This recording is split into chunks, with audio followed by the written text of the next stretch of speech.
Bonjour à tous, Madame Duby, Oui, bienvenue. bienvenue, merci. L'idée de cette vidéo, c'est de prendre du temps pour expliquer finalement qu'est-ce que c'est Ésaïe 61, parce que Ésaïe 61, c'était d'abord une conférence. Non, tout premièrement, Ésaïe 61, c'est un passage de la parole de Dieu. Oui, premièrement. Est-ce que tu veux nous dire ce passage, de quoi est-ce qu'il parle et pourquoi Jésus il a choisi ce passage-là? Mhm. Ben, bon, premièrement, le ministère s'appelait Cœur à Cœur, parce que Oui, c'était un cœur à cœur avec le Père. c'est vrai. Puis après, on nous a confondus avec des sites de rencontres, donc on s'est dit on va peut-être changer le nom. Et puis en fait, Et ça date de longtemps. de longtemps, il y a presque 20 ans. Oui, Et presque 20 ans. puis après, on s'est dit, alors quel nom on pourrait lui donner? On voulait pas que ça s'appelle Sandra et Julien Ministries, parce que bon, Mm. c'est c'était pas trop notre truc. On voulait vraiment axer sur la guérison du cœur et la délivrance. Mm. Et puis un passage dans la Bible qu'on citait depuis le début, hein, c'était Ésaïe 61, où, qui dit l'Éternel m'a oint. Et donc c'est tout ce passage qui et l'Éternel m'a oint pour aller annoncer de bonnes nouvelles aux malheureux, pour guérir les cœurs brisés, pour libérer les captifs, pour sortir les prisonniers de prison. Et puis après, il y a ces échanges qui se font, le diadème et tout ça, les vêtements de louange. Enfin bref, ce passage-là d'Ésaïe 61, c'était exactement la vision que Dieu nous avait donnée en fait. Parce que c'était amener l'Église à cette connexion avec Dieu, Mm. et que lui opère la transformation, c'est-à-dire la guérison du cœur, la libération de la captivité, la sortie de prison, c'est trois choses bien différentes. Et puis, et c'est pas juste pour aller mieux, pour se sentir bien, etc. C'est Ouais, dans le c'était. passage, c'est pour qu'on serve à sa gloire, qu'on soit des térébintes de la justice, une plantation de l'Éternel pour servir à sa gloire, et pour qu'ensuite on puisse aller euh, relever des villes ravagées. Mm.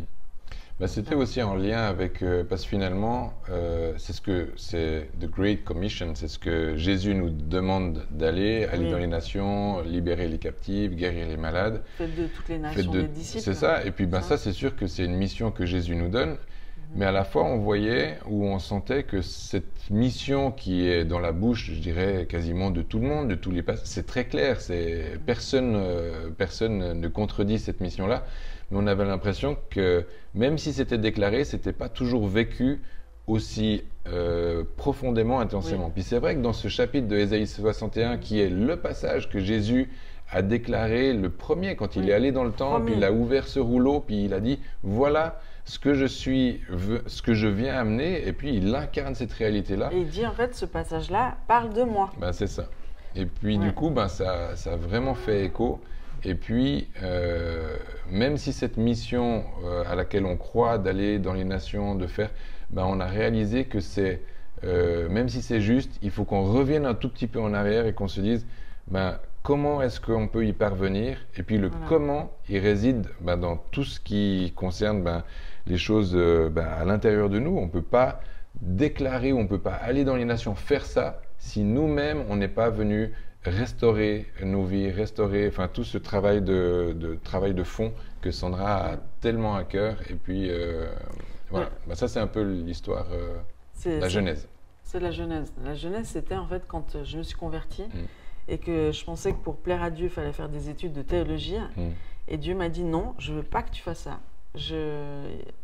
Il m'a forcé la main pour aller dans des études de psychologie. Mais j'ai pas compris son plan dès le début, j'ai simplement obéi. Et je me rends compte aujourd'hui que mes études de psychologie me servent plus, même si j'ai pris une petite portion, parce qu'en parallèle, je faisais plein de formations en délivrance. Donc c'était vraiment la guérison de l'âme que Dieu me demandait de porter. Et puis bien sûr, après j'ai fait une école biblique avec toi, bien sûr, on plonge dans la parole de Dieu, on étudie la parole, ça c'est sûr. Mais le problème, la vision qu'on a, en fait, c'est d'aider l'Église à faire des disciples. Parce que l'objectif, c'est pas de dire aux gens tu dois faire ci, tu dois faire ça, mais c'est de les amener à la transformation. Et c'est pas nous qui pouvons les transformer, c'est Dieu. Donc en fait, le challenge, c'est de les connecter à Dieu. Mais pour qu'ils puissent être connectés à Dieu et recevoir de Dieu, ils ont besoin de passer par la guérison de la blessure du père, la guérison de la blessure de la mère, des frères et sœurs. Ils ont besoin de passer en délivrance avec tous les héritages de leurs ancêtres. Enfin, il y a tout un travail de guérison et de délivrance qui doit être fait. Et ça fait pleinement partie du fait de faire des disciples. Et aussi le renouvellement de l'intelligence. Parce qu'avec Ésaïe 61, ce ministère-là, on ne fait pas que de la guérison et de la délivrance. On renouvelle l'intelligence des gens sur plein de choses, sur qui est Dieu, qui ils sont, toute la connexion avec le Père, le fait d'être adopté par le Père pour recevoir son amour, être établi dans sa vraie identité en Christ. C'est pas juste des concepts, c'est pas répéter des versets bibliques, c'est pas tu dois faire ci, tu dois faire ça. C'est les faire passer, tous ces nouveaux convertis, par une espèce de machine à laver qui va les transformer et leur permettre de rentrer dans leur appel. Donc ça, c'est la mission du ministère d'Ésaïe 61. Alors, parce que... On essaie de mettre en place. Alors, ce qui se passe... Qui est mis en place. Donc, Sondra, elle a toute cette part-là, et puis c'est extraordinaire. Et puis, tout ça, on l'a fait dans l'église locale. On est pasteur à Annecy, au Gospel Center d'Annecy. Et puis, tout est connecté finalement, parce que les conférences, on les a fait dans l'église. Ce cursus-là, c'est un passage obligé pour nos équipiers. Personne n'est obligé, mais en tout cas, dans notre compréhension, on dit, mais il faut que vous passiez au travers de ça pour pouvoir passer l'étape suivante, pour pouvoir prendre des postes de leader. Nous, on veut vraiment que nos leaders soient en bonne santé. Et c'est notre outil, c'est l'outil qui est né dans la maison, qui fait partie de notre écosystème. Mais on a aussi observé que année après année, alors moi je suis pas psychologue du tout, d'ailleurs elle me dit souvent t'es vraiment pas psychologue. Mais toi t'es apôtre, tu permets à tout ça de se développer et de prendre de l'ampleur. Avant ça j'étais architecte d'intérieur et puis on observe que nos vies passées, c'est-à-dire là où pas Dieu nous a formés, mais nos formations séculières nous aident dans le ministère à avoir une approche différente du ministère et de l'œuvre que Dieu nous confie. Oui, j'aimerais juste dire en fait que au départ, c'était les curés, les prêtres qui faisaient de la cure d'âme. C'est eux qui s'en occupaient. Puis après, ils ont peut-être délaissé la puissance de Dieu. Donc, il n'y avait plus autant d'efficacité, d'impact. Et puis, c'est le monde qui a repris. C'est les psychologues, les psychiatres aujourd'hui qui traitent les gens. Mais ils vont jusqu'à un certain point. Mais à un moment donné, ça coince. Donc, c'est comme si on doit se réapproprier des outils simples, il n'y a pas besoin de faire psycho pour tout le monde. Nous, on enseigne les outils de base qui sont à la portée de chacun. Donc, il n'y a pas besoin de faire un cursus universitaire pour être efficace dans l'Église et faire des disciples, mais il y a besoin on va dire, des b.a.-ba, mais surtout, il y a besoin de porter cette puissance de Dieu, cette intimité avec le Père qui permet à cette puissance de couler de vous jusqu'aux autres. Et en fait, l'Église peut répondre aux besoins de ce monde alors que le monde ne peut pas. En fait, quand vous avez un enfant qui a été agressé sexuellement très violemment, le monde, il ne va pas vraiment pouvoir l'aider. En partie, mais sa vie sera fracassée. Mais dans l'Église, avec la puissance de Dieu, on peut arriver à des résultats extraordinaires. Parce qu'on pense à des guérisons physiques, genre les membres qui repoussent, la guérison de maladies, mais on ne pense pas que Jésus, il peut aussi te libérer de l'autisme, il peut te délivrer de la schizophrénie, c'est toutes les maladies psychiques qui sont autour de nous, des phobies, des angoisses, du burn-out, tout ce qu'il y a autour de nous, en fait, Jésus est la réponse. Les peurs nous paralysent plus qu'une jambe ou deux jambes qui fonctionnent mal.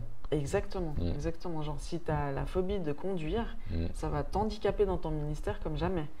Comme si tu as mal à la cheville ou si tu as une jambe en moins. Mais ce que j'aimerais dire, c'est que il y a tellement plus. Et l'Église doit passer par une réforme.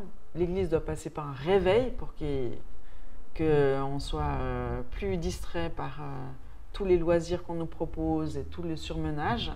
Mais qu'on ait vraiment l'Église et le royaume de Dieu à cœur, premièrement, il faut un réveil pour ça. Et puis après, on a besoin d'une réforme. L'Église doit passer par une réforme radicale, et notamment le ministère Ésaïe 61, on considère que c'est une réforme. Et puis aujourd'hui, on aimerait que ce ministère, toutes les églises puissent le porter.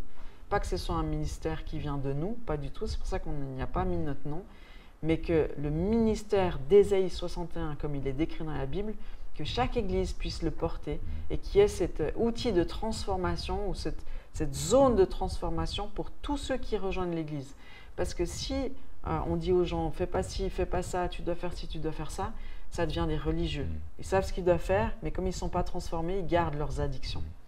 Puis après, on a des groupes de louanges où on cherche la performance, et puis il n'y a plus l'onction parce qu'il n'y a pas la transformation qui permet à la sainteté, à la pureté de couler. Et donc, il n'y a pas en fait le fruit que Dieu demande que l'Église produise, eh ben, on est incapable de le produire en fait. Alors c'est pour ça qu'Ésaïe 61 s'est composé aujourd'hui, c'est devenu une association, parce que jusqu'à présent c'était comme un peu tout mélangé, l'Église, le ministère, et puis on ne savait pas trop bien qui faisait quoi. Et pourquoi ça s'est constitué en association, c'est que les formations qu'on peut trouver sur le site Ésaïe 61 sont des formations qui ne sont pas posées là juste par hasard, c'est qu'il y a un ordre, il y a une cohérence entre les unes et les autres. Toutes les formations ne font pas les mêmes choses et toutes les formations ne se font pas forcément l'une sans l'autre. Il y a des c'est comme un puzzle. Pour nous, Sandra dit, mais en fait, il faut tout faire. Alors après, on peut voir le côté commercial, fais tout, paye toutes les formations. Bon, le fait que ce soit payant, c'est aussi parce que ça crée une source de revenus, parce que faire un site internet avec des sites en ligne et que ce soit bien fait, ça a un coût aussi. Et puis, notre objectif, pas notre objectif, mais ce qu'on a observé, c'est que ce qu'on vit dans le cadre de l'église locale et ce qui est facile de rejoindre, parce que c'est là à Annecy, parce que c'est dans l'église locale et c'est facile de faire en sorte que tout le monde puisse y goûter, on a réalisé que ce n'est pas si facile que ça quand il y a des besoins qui sont à l'autre bout de la France, à l'autre bout de l'Europe ou à l'autre bout du monde. Et c'était aussi notre désir de créer une plateforme avec des outils qui sont, on essaye de fois en fois, on améliore et la qualité technique, mais aussi la qualité pédagogique, c'est-à-dire de faire en sorte que les ressources mises en ligne soient de plus en plus digestes, faciles à acquérir, parce qu'on a bien conscience que c'est pas la même chose que de vivre une conférence en présentiel que de la vivre dans son salon ou dans son bureau, juste derrière un écran.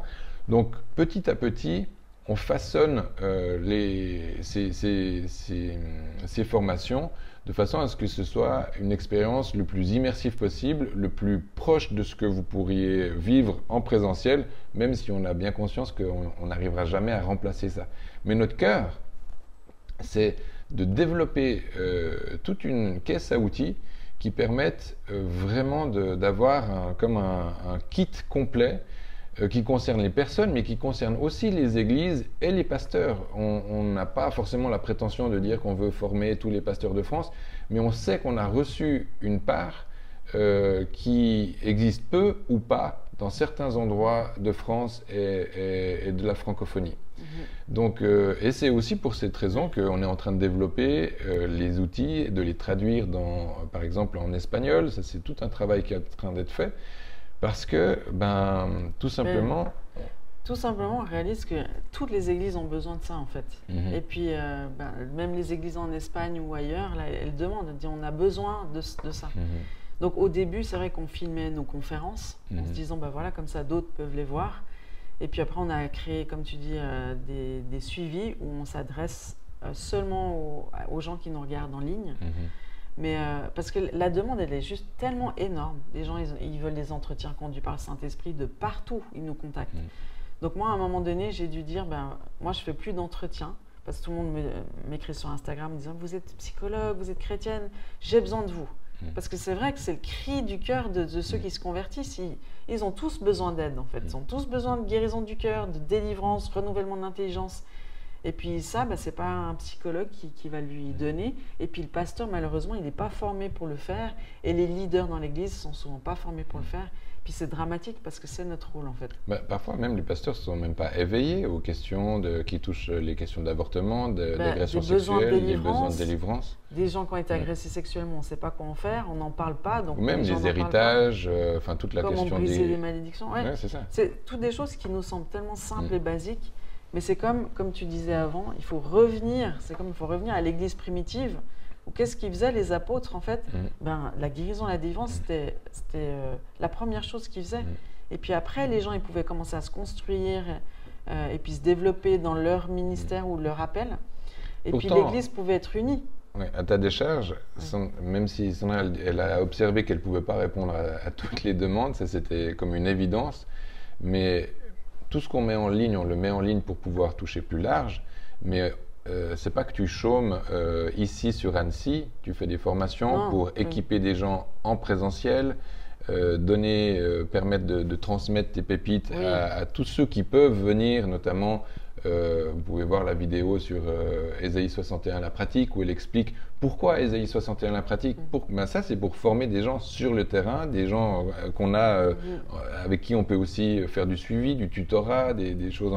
Mais on a conscience que cette proximité où tu as des gens qui viennent de Suisse, tu as des gens qui font le sacrifice de venir de Paris, de différents endroits.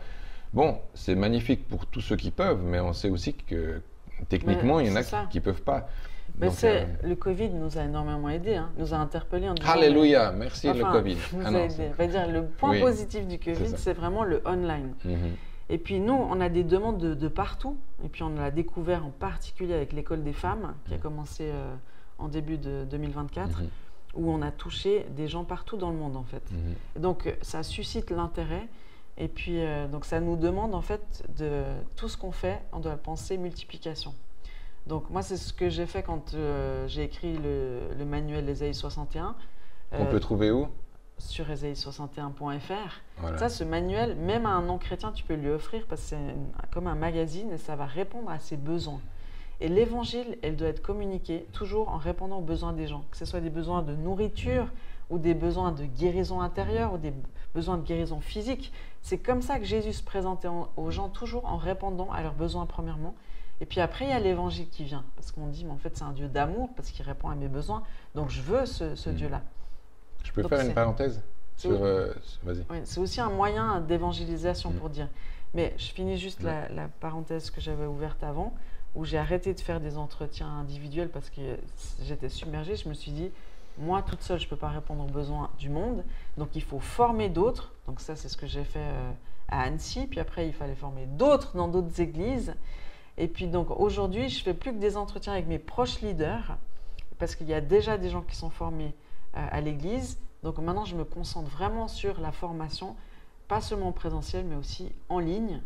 Et puis, on s'est rendu compte que non seulement l'église, elle a besoin de se former à tous ces outils-là, mais l'Église doit considérer qu'elle doit commencer à lever des femmes, guérir les couples, lever des hommes, et puis en fait réveiller le corps de Christ qui rentre dans cette réforme et qui soit la solution pour le monde. On a à cœur vraisemblablement qu'il y aura aussi des masterclass. Moi je pense qu'il pourrait y avoir des masterclass où tu prends des leaders, des pasteurs, de façon en exclusivité pour les aider à finalement à faire les percées là où la plupart des pasteurs observent qu'il y a des endroits où ils n'arrivent pas à créer la percée parce qu'ils n'ont pas été formés ou ils n'ont pas été éveillés sur certains points. Puis ça, c'est aussi des choses qu'on pourrait faire. Je voulais faire une petite parenthèse sur aujourd'hui, effectivement, on peut acheter le magazine Ésaïe 61, que ce soit un notebook ou que ce soit en magazine. Et puis on a fait le choix qu'il puisse être, quand vous cliquez sur le site internet dans la boutique édition, en fait vous êtes renvoyé sur Amazon, puis certains disent « Ah, mais pourquoi Amazon ?» Alors c'est pas qu'on a fait un partenariat avec Amazon dans le sens, on n'est pas pro Amazon, on n'est pas, mais la réalité, on aimerait bien faire sans, mais la réalité. Les chrétiens face à Amazon chrétien. Oui, il pourrait y avoir. Mais la réalité, c'est que, moi, je passais des demi-journées entières à la poste pour envoyer, et puis toute cette.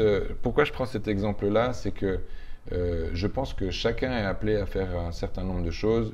mais la plupart d'entre nous faisons souvent un tiers, ou je ne sais pas, mais une grande portion de notre temps est consacrée à faire à ce qu'on n'est pas appelé. Pourquoi? Parce que voilà, il faut bien le faire. Et puis la réponse, c'était d'avoir un outil où c'est print on demand, vous appuyez, vous le recevez 3 jours après. Il l'imprime, il l'envoie. Il imprime, et puis on est très satisfait du rendu. Mais c'est aussi, pourquoi je dis ça, c'est que je pense qu'on doit s'appliquer chacun à trouver les outils qui nous permettent de rentrer dans notre plein potentiel et puis d'arrêter de faire ce pourquoi on n'a pas été fait. et de laisser cette part à ceux qui ont été faits pour ça. Et le projet Ésaïe 61, l'ensemble, c'est-à-dire ce site internet, où vraiment on est hyper reconnaissant d'avoir des gens qui travaillent avec nous, le webmaster qui fait un travail extraordinaire, qui est là, pasteur sur Annecy, et qui fait un super boulot, les gens, derrière tous les gens que vous ne voyez pas, notre Manu qui fait un travail incroyable, aussi Darlène, Mathia aussi, qui font tout un travail dans l'ombre, mais qui est vraiment un travail de propulsion. Pour nous, c'est vraiment le rêve, c'est-à-dire que ce qu'on a reçu dans la chambre d'intimité, ce qu'on a pu expérimenter dans l'église locale et avec toutes nos frères et sœurs d'Annecy et puis toutes ces personnes qui finalement qui sont engendrées, c'est des fils et des filles qui vont se développer au niveau de... ça c'est magnifique, mais la part d'Ésaïe 61 et notamment la part du site internet, c'est vraiment l'outil de développement plus large. Et puis notre invitation, c'est que vous puissiez aussi être interpellé par ces produits. Si vous êtes pasteur, leader, et puis vous imaginez que vous pourriez vous saisir de ces outils pour votre église locale, vous pouvez aussi nous contacter de façon à ce qu'on puisse faciliter, rendre les produits plus accessibles, moins chers, moins onéreux si vous faites, je sais pas, comme des prix de groupe. S'il y a des demandes de formation qui viennent d'une église, vous voulez en faire profiter à tous vos membres, on fait des prix, c'est sûr. Voilà. En tout cas, on est ouvert à ce que c'est pas juste la question du profit, c'est aussi de faire en sorte que les outils qui sont développés puissent être mis à disposition pour des groupes plus larges et d'une façon peut-être plus adaptée si c'est pour des groupes ou des églises ou des mouvements d'églises ou je ne sais quoi. Donc n'hésitez pas à nous contacter. Donc voilà, donc vous pouvez fouiller sur Ésaïe61.fr. Il y a tout un pan qui concerne les formations. Les formations vont se développer, il y en aura d'autres. Il y a tout un pan qui concerne les écoles. Les écoles, c'est des formations, mais qui sont répandues sur des cursus longs, c'est-à-dire par exemple pendant toute une année. Donc c'est des choses qui sont réparties sur le long terme, qu'il faut suivre. Ouais. D'une date à une autre. C'est ça. Voilà. Et puis il y a l'édition, et ça c'est tous les livres que vous pouvez commander. Ésaïe 61, Love Magazine, Baby Shower pour les nouveau-nés. Vous pourrez bientôt aussi faire des dons. On va ouvrir un onglet dons si vous avez envie de bénir cette association, ce ministère. Et puis on a aussi très à cœur de pouvoir ouvrir un blog pour être plus en contact avec les personnes les clients. Oui, et surtout quand on veut s'améliorer, en fait, avec votre feedback, nous permet de nous améliorer. Donc voilà, on est hyper content d'avoir fait cette petite vidéo qui explique mieux qu'est-ce que c'est que Ésaïe61.fr, le ministère en particulier. Oui. Moi, je suis très reconnaissant d'avoir ma femme qui fait un travail extraordinaire et qui bénit une multitude. Et puis, la suite, on ne la connaît pas, mais... La suite, vous viendrez à l'école des couples. Oui. Ça va être sympa. Ouais. Alors, à très bientôt. À très bientôt. Soyez bénis. Ciao. Ah ouais, c'est comme ça. Vous connaissez la... Allez, à plus. Bye bye.